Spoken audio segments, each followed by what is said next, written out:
This is Kamal, CA final student. Today I am going to discuss little bit about donation to political parties or taxability of political parties. So there is one section, that is section 13A under the income tax department, which says any income of a political party which is chargeable under the head income from house property, income from other sources, or capital gains, or any income received in a way of voluntary contribution.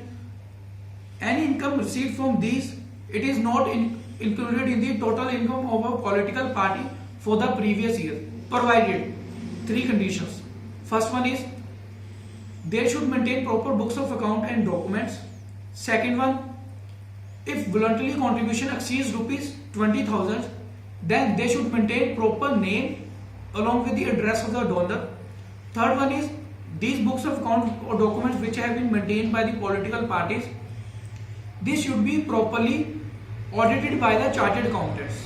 Moreover, in addition to this, political parties furnish audited accounts, income and expenditure account, and balance sheet to the income tax department to claim tax relief. In addition to this, moreover, under the Representation of the People's Act 1951, political parties have to submit a report to the Election Commission before the due date of filing of income tax return. So this is in a nutshell, this is the income tax provision.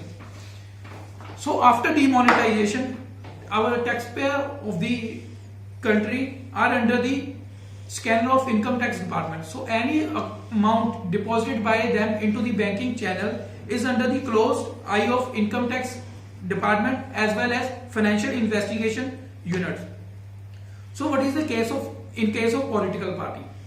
So political party deposited cash after November 8 into the bank accounts. It should be backed by proper receipt, first one. Second one, there should be a proper source of income.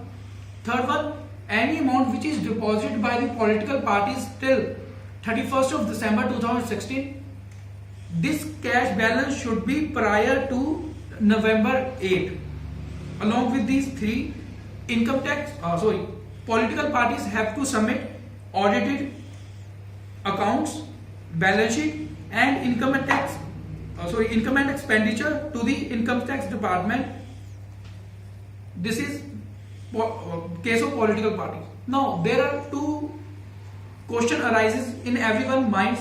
First one is there are a number of registered political parties in India, but there are some parties which doesn't contest election, but they still misuse this provision, that is section 13A of the income tax department, to claim tax relief.